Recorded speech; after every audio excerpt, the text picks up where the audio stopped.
On va tourner avec moi à Galates. Galates 5, verset 22. Mais le fruit de l'esprit, c'est l'amour, la joie, la paix, la patience, la bonté, la bénignité, la fidélité, la douceur, la tempérance. La loi n'est pas contre ces choses. Donc, on a commencé une petite série au sujet du fruit de l'esprit. Et on a dit que ce n'est pas de l'Esprit Saint, mais l'esprit des hommes recréés. Parce qu'il fait une comparaison vraiment entre les œuvres de la chair et les fruits de l'esprit recréés en Jésus-Christ. On a déjà discuté l'amour et on a discuté un peu et un peu plus la joie, mais on va continuer avec la joie ce soir et on va parler un peu au sujet de la dépression et la joie. Et on a quitté la dernière fois. Tournez à 1 Pierre 1, chapitre 1, verset 8.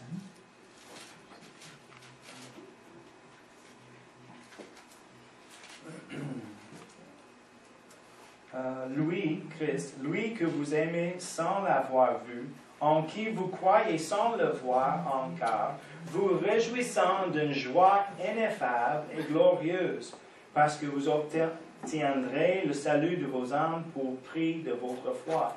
Il parle ici d'une joie ineffable et glorieuse.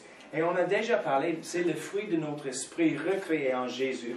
Un des fruits est la joie. Et c'est la joie, c'est pas comme le bonheur. Le bonheur est dépendant sur les circonstances. Les bonnes circonstances sont là, nous avons le bonheur. On manque les bonnes circonstances, le bonheur devient malin. Ouais. Mais la joie est constante. C'est une force de l'esprit, un fruit de l'esprit. C'est quelque chose de surnaturel. Et on a vu en Néhémie 8, verset 10, à la fin, il dit la joie est notre force. La joie du Seigneur est notre force. Donc, c'est une force surnaturelle. Donc, quand nous sommes faibles, on a besoin de ranimer la joie. C'est pourquoi je pense vraiment que l'ennemi, il essaie très fort de voler notre joie. Parce qu'il comprend que c'est notre force. S'il peut voler notre joie, il vole notre force et on devient faible et il peut faire n'importe quoi. C'est le plan. Mais c'est pour nous de ranimer la joie dans l'intérieur avec l'intention d'avoir la joie, de marcher dans la joie. Juste comme on peut prendre une décision de marcher en amour, on peut prendre la même décision de marcher dans la joie. Ou on peut regarder les circonstances et les autres choses et checker nos émotions, dire non, je ne me sens pas bien aujourd'hui, je suis triste, donc oui, je suis triste. Et si on parle comme ça, on pense comme ça, on va agir comme ça. On va parler plus de ça plus tard. Tournez à Psaume 16. Psaume 16, verset 11.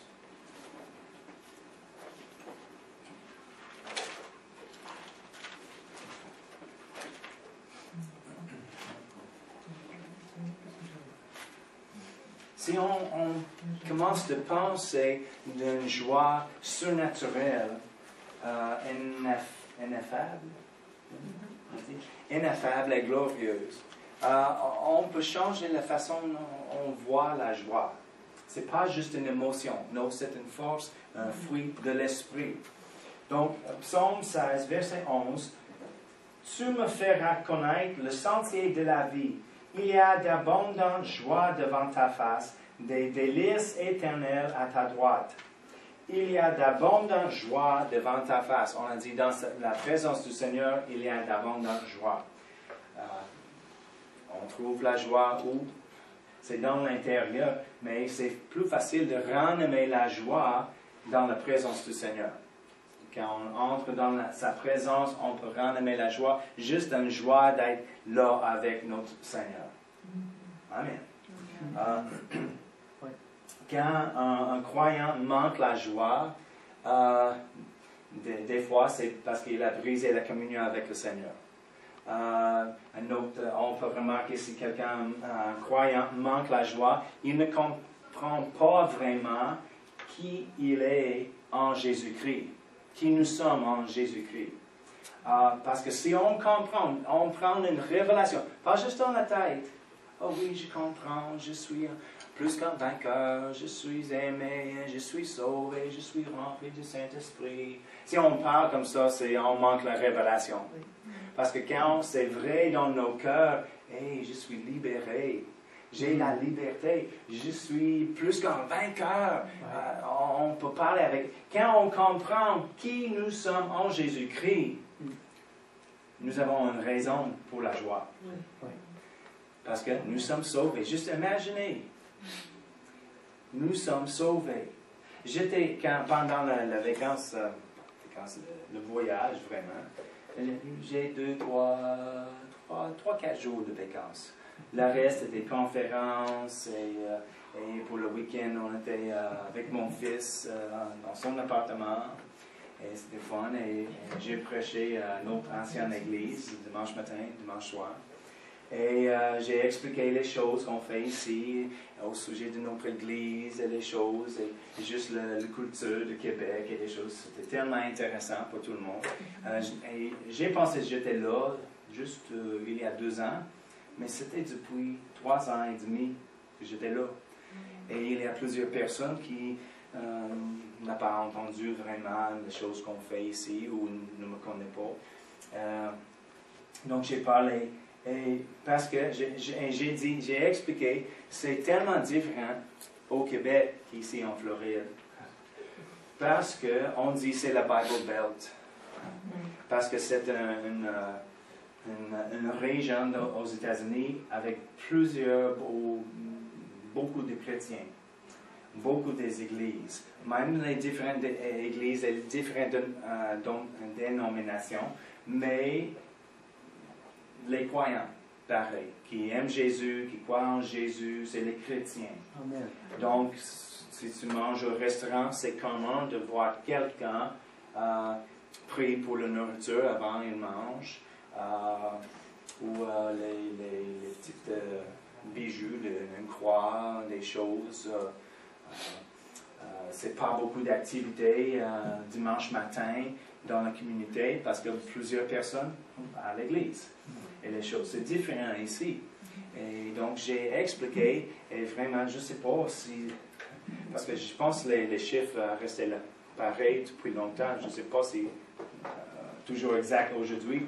Mais les statistiques pour Québec, pour les croyants, d'habitude, on dit qu'il y a moins que 1% les personnes qui sont sauvées. Les vrais chrétiens sauvés. Oui. Les protestants, c'est 200 000 au Québec. 200 000 sur 8 millions.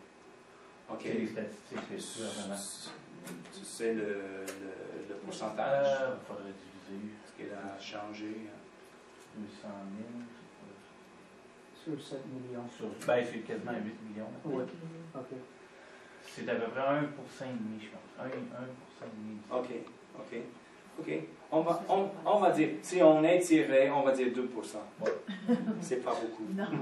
C'est juste. C'est moins que 1%, c'était 0,8% juste les dernières statistiques. Oui, je pense quand nous sommes ici depuis 8 ans maintenant, et quand on a déménagé, tout le monde dit que c'était 0,6. C'est 0,8. Et donc, malgré les chiffres, c'est pas assez. C'est pas beaucoup, c'est triste vraiment. Donc, j'ai expliqué ça et tout le monde dit moins que 1%. Oui, j'ai dit, et j'ai raconté l'histoire, je pense que j'ai dit à vous autres comment j'ai gardé les journaux.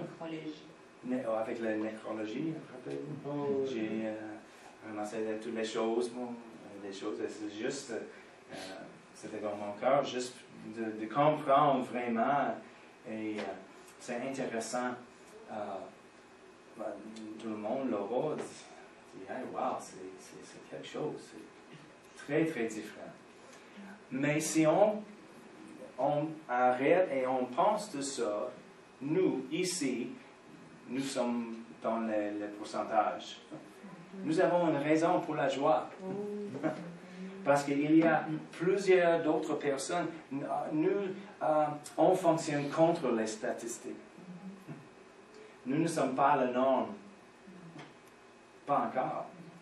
Peut-être un jour, si Jésus est en délai, son retour plus, et on a plus de temps de travailler dans la ville avec les autres et gagner plus, peut-être un jour c'est la norme. Mais pour maintenant, ce n'est pas la norme. Ce n'est pas le standard d'être un chrétien ici. Donc, nous avons une grande raison vraiment d'avoir la joie. Nous sommes sauvés.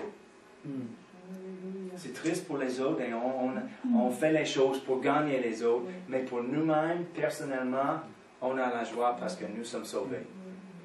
On a le Saint-Esprit. Et si on peut juste énumérer tout qui nous sommes en Christ, nous avons plusieurs raisons d'avoir la joie. Et pour assurer la joie, assurer la joie, il nous a donné le fruit de l'esprit, la joie, dans l'intérieur. Donc, s'il y a une tentation de marcher dans une autre façon, dans la tristesse, dans la dépression, des choses, non, on a la joie dans l'intérieur. On peut quand même aimer la joie. Tournez à Jacques. Jacques 1.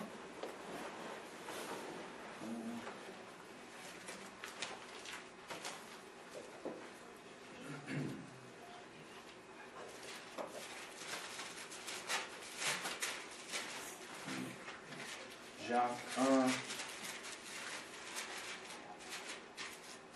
verset 2, dit, mes frères, regardez comme un sujet de joie complète les diverses épreuves auxquelles vous pouvez être exposés, sachant que l'épreuve de votre foi produit la patience.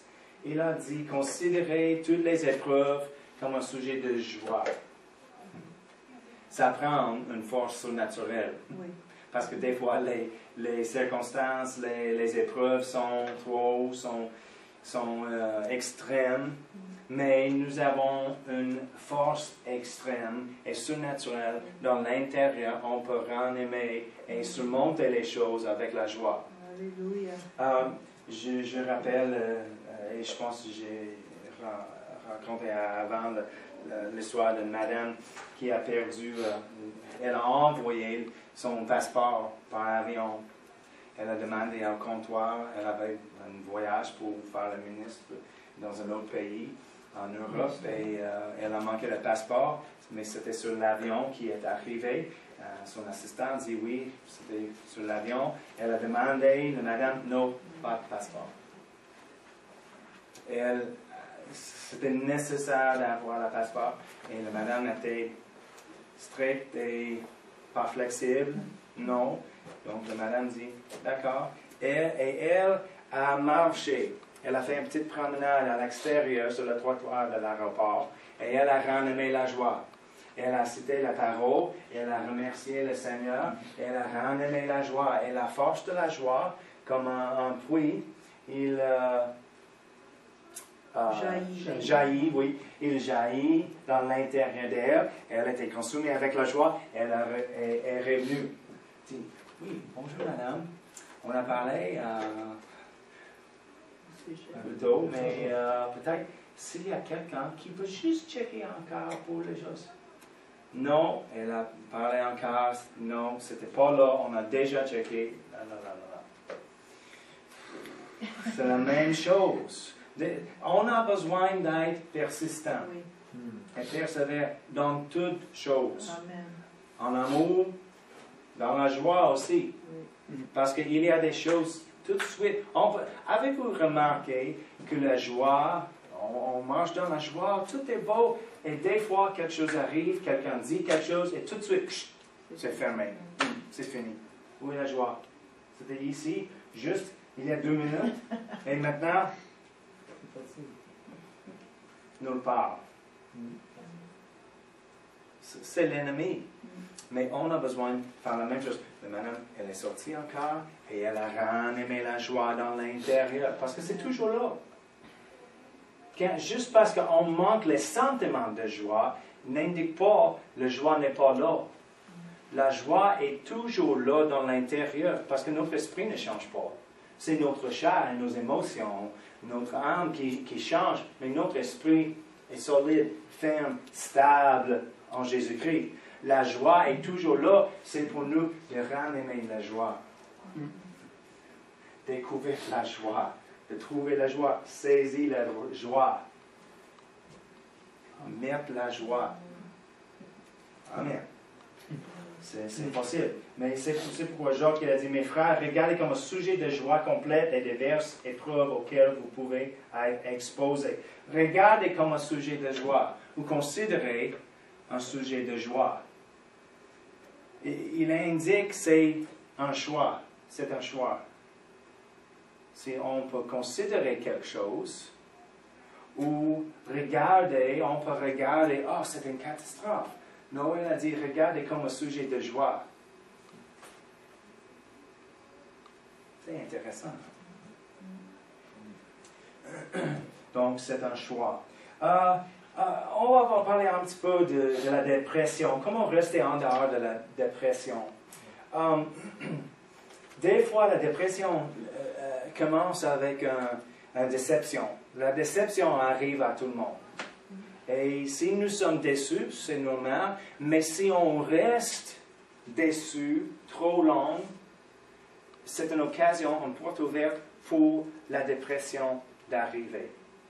Comme on a parlé juste un petit peu, quand Cindy a dit, quand son frère est mort, elle était dans le deuil, mais elle a remarqué, après un temps, c'était plus une dépression. Elle était déprimée, vraiment. Déprimée, oui. Mais elle a remarqué, c'est pas juste le deuil, c'est plus, c'est une autre chose. Et si on reste, juste comme la colère, si on reste en colère, on peut ouvrir la porte pour l'ennemi et de vivre en colère, en tout le temps, avec tout le monde. Et la colère devient l'amertume. C'est la même avec une déception. Il peut devenir la dépression. Donc, on a besoin de juste regarder les choses et faire attention vraiment de contrôler les choses et les émotions pour juste rester... c'est quoi un bon mot? En contrôle, vraiment. Parce que des fois, c'est facile de laisser nos émotions nous contrôler. Contrôler, oui. Mais on a besoin d'être réglé par notre esprit et par notre émotion, par nos sentiments. Tournez à Psaume 30.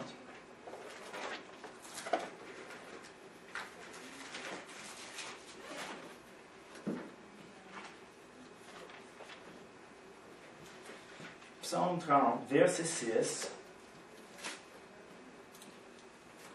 verset 5. Chantez à l'Éternel, vous qui l'aimez, célébrez par vos louanges sa sainteté. Car sa colère dure un instant, mais sa grâce toute la vie. Le soir arrivent les pleurs, et le matin, l'allégresse. Il y a un changement. Remarquez, elle dit, le soir arrivent les pleurs, et le matin, l'allégresse.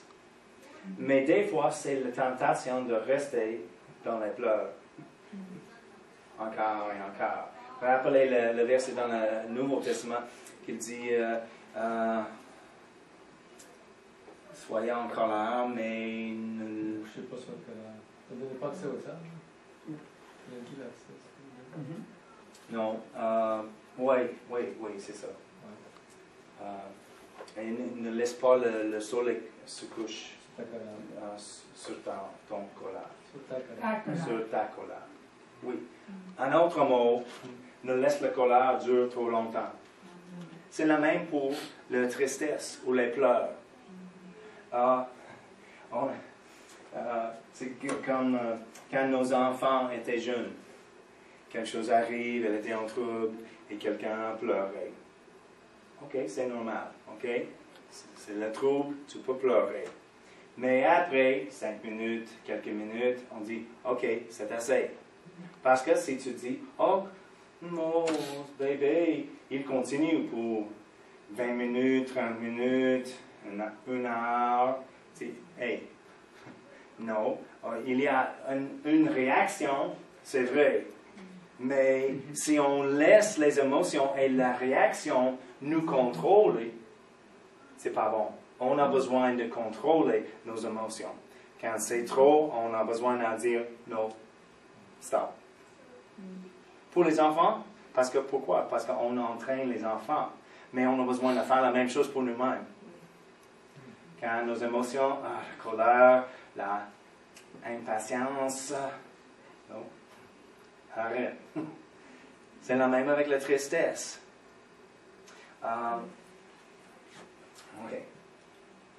Parce que si on laisse les choses durer trop longtemps, l'ennemi prend l'avantage d'une porte ouverte. Okay? Donc, parce que les émotions sont inconstantes, ne mettez pas la confiance dans les émotions, ni les sentiments. Parce qu'ils changent chaque jour, ils changent avec le soleil, avec les choses. Et oui, il y a des choses naturelles, et on va parler de ça aussi. Mais en même temps, ne soyez pas contrôlés ou mettre la confiance dans nos émotions. Parce qu'ils changent tout le temps, sans raison. Ils juste changent. Aujourd'hui, c'est beau, tout est beau, et dans le matin, je me lève et c'est pas beau. Pourquoi? Qu'est-ce qui se passe? Rien. Mais j'ai le sentiment, c'est pas beau. C'est pourquoi on ne marche pas selon nos émotions ou nos sentiments, mais selon l'esprit. Qu'est-ce que la parole dit? Oh, sois triste, c'est correct. Non. Laisse que la faible dise, je suis fort. Que le triste dit, j'ai la joie. Oui. Amen. C'est le même principe. Donc, on a besoin, c'est une chose tellement importante, c'est nos paroles. Parce que Jésus a dit, on peut posséder les choses qu'on confesse. Donc, si on confesse, j'ai la joie. Je n'ai pas la dépression. Je ne suis pas déprimé. Non, j'ai la joie dans le nom de Jésus. J'ai la joie. Ha, ha, ha. Mais au milieu d'une dépression, c'est difficile. Mais en même temps, au milieu d'une pauvreté, c'est difficile de dire que le pauvre dit, je suis riche. Je suis riche. Oui, avec les poches vides, je dis, je suis riche. Mon Dieu pourvoira tous mes besoins selon sa richesse en droit. Amen. C'est la même chose. C'est le même principe. On déclare la parole de Dieu dans la face de nos émotions. Inconstantes et pas stables. Donc, on a besoin de dire ces choses. Ésaïe, c'est quoi là? Mon montre est mort. 8 heures. 8 heures. OK, bon, c'est excellent. Ésaïe 61.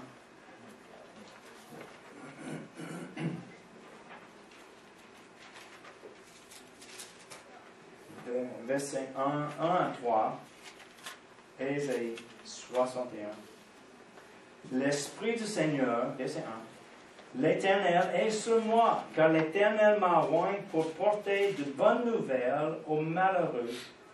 Il m'a envoyé pour guérir ceux qui ont le cœur brisé. Amen.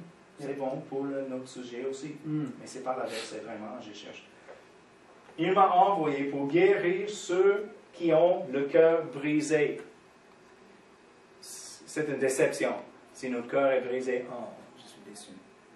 Mais si on reste avec un cœur brisé, il devient la dépression et l'amertume. Et il y a des personnes autour de nous chaque jour qui vivent comme ça, en tout temps.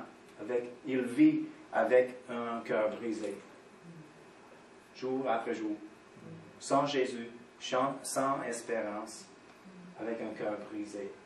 Parce que leur situation ou leur passé, quelque chose dans leur vie. Mais Jésus a dit, il m'a envoyé pour guérir ceux qui ont le cœur brisé. Le même esprit qui était sur lui est en nous. Donc, on peut dire la même chose. Il m'a envoyé pour guérir ceux qui ont le cœur brisé. Parce que nous avons le même esprit, la bonne nouvelle pour guérir ceux avec un cœur brisé. Donc, si nous avons l'esprit pour guérir ceux avec le cœur brisé, c'est applicable pour nous aussi, nous-mêmes. Amen. OK, le prochain. Pour proclamer aux captifs la liberté et aux prisonniers la délivrance, pour publier une année de grâce de l'Éternel et un jour de vengeance de notre Dieu, pour consoler tous les affligés, pour accorder aux affligés de Zion, pour leur donner un diadème au lieu de la cendre, une huile de joie au lieu du deuil, un vêtement de louange au lieu d'un esprit abattu. Donc, il y a une huile de joie au lieu de deuil et un vêtement de louange, vraiment. On a besoin de mettre ou d'être revêtu avec le vêtement de louange au lieu de quoi il dit? L'esprit abattu. Oui, l'esprit abattu. C'est la dépression, l'esprit abattu. Oui. Mais il y a un vêtement de louange. C'est une bonne façon de ranimer la joie, la louange. La victoire est en moi. Oh. La victoire est en moi. Aujourd'hui, j'ai la victoire. On commence comme ça. Pourquoi? Parce qu'on commence par la foi. Parce que je ne me sens pas la victoire, la joie, la paix, rien. La dépression. Mais je dis non. Puis la déprimé dit, j'ai la joie. Ouh, j'ai la joie dans le nom de Jésus. Alléluia. La victoire est en moi. Et on commence. Et on commence, et on continue, et on pense ces mots. J'ai la victoire. Aujourd'hui, je n'attends pas pour la victoire à cause de Jésus. Aujourd'hui, maintenant, tout de suite, j'ai la victoire au-dedans de moi. Selon sa parole, j'ai ce que j'entends. Aujourd'hui, j'ai la victoire. Ouais, c'est bon ça. Je continue. Et je commence avec un sourire. Plus grand et plus grand.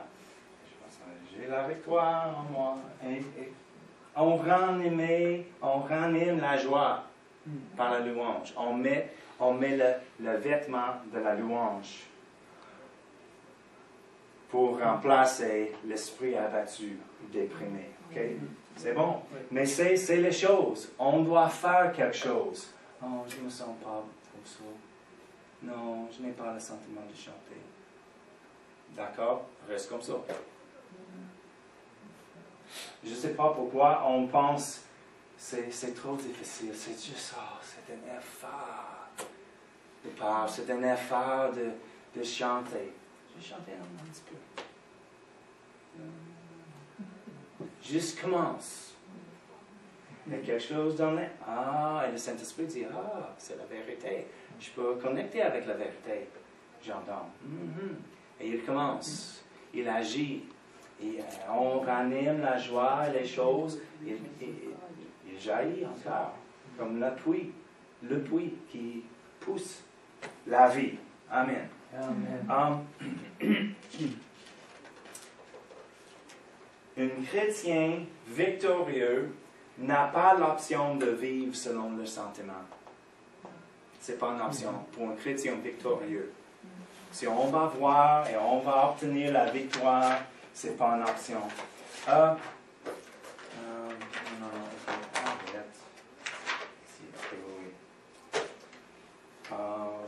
OK. Tournez à Jacques 4. On va quitter ici. Jacques 4.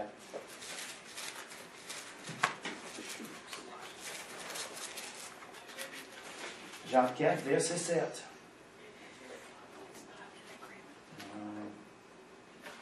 Soumettez-vous donc à Dieu, résistez au diable et il fuira loin de vous. Résistez le diable, résistez toutes les œuvres du diable. La dépression, la maladie, les péchés. On résiste les péchés comme un cancer. On a besoin de faire la même chose pour la dépression. Ah, la dépression, non! On résiste parce que c'est quelque chose d'un ennemi. Donc, même si c'est quelque chose de physique, si c'est une maladie, parce qu'il y a des choses chimiques, oui, des fois c'est un esprit, des fois c'est une dépression, une attaque de l'ennemi ou des choses, des fois c'est quelque chose de physique, c'est quelque chose de chimique dans le cerveau. Oui, dans le cerveau, dans les choses naturelles de quelqu'un. Okay? Des fois, c'est une maladie. Donc, OK, on peut prendre le médicament pour ça. C'est correct. Mais en même temps, on peut croire dans la guérison, pour la guérison. Et malgré la situation, c'est surnaturel ou quelque chose de naturel, la dépression n'est pas vraiment le plan de Dieu pour nous. Donc, si c'est un esprit, on combat les choses dans une façon. Si c'est quelque chose de physique, on combat dans une autre façon avec le médicament. Mais en même temps, pendant qu'on prend le médicament, on peut croire en Dieu pour la guérison, juste comme la pression de sang, les autres choses physiquement. Oui, OK. Amen.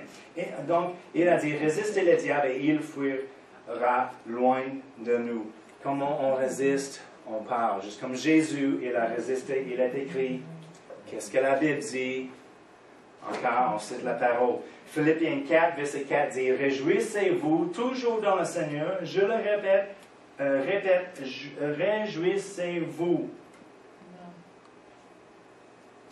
Encore, c'est une décision. On peut écouter les émissions de télévision, heure après heure. C'est les choses pour la dépression, parce qu'on ne bouge pas. On dort, on regarde la télévision, on mange, on dort beaucoup. Pourquoi? Parce que c'est les choses de l'ennemi. De faire rien. Non, reste comme ça. C'est comme juste pesant. Et je pense que tout le monde a un certain point dans leur vie où de temps en temps, la dépression arrive. Mais qu'est-ce qu'on fait? On a besoin de faire quelque chose. Et juste commence à faire un effort.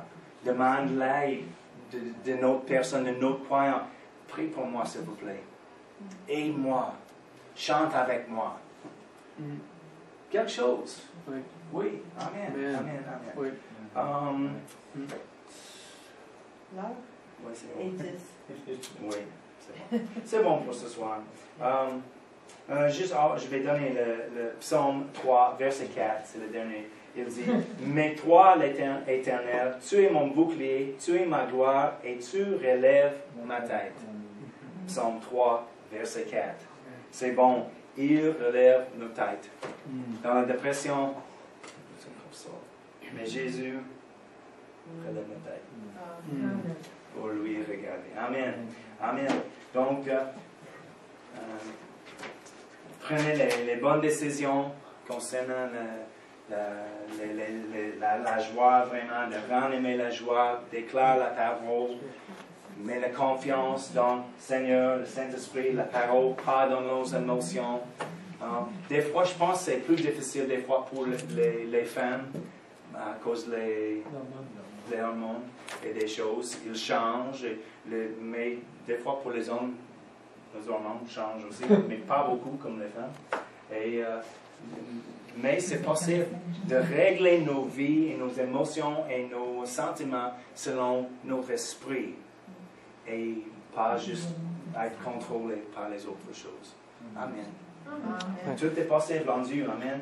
Merci Père éternel, on te remercie pour ta parole, pour ton esprit, pour la promesse de délivrance et la liberté en Jésus-Christ. Merci Seigneur pour tout que nous avons en Jésus-Christ et pour tout que nous sommes en Jésus-Christ. Nous sommes plus que vainqueurs et on peut faire tout en Jésus-Christ qui nous fortifie. Merci Seigneur, merci pour la force, merci pour ta joie qui est notre force. Aide-nous de marcher jour après jour dans la joie et la force de toi, dans le nom de Jésus. Amen.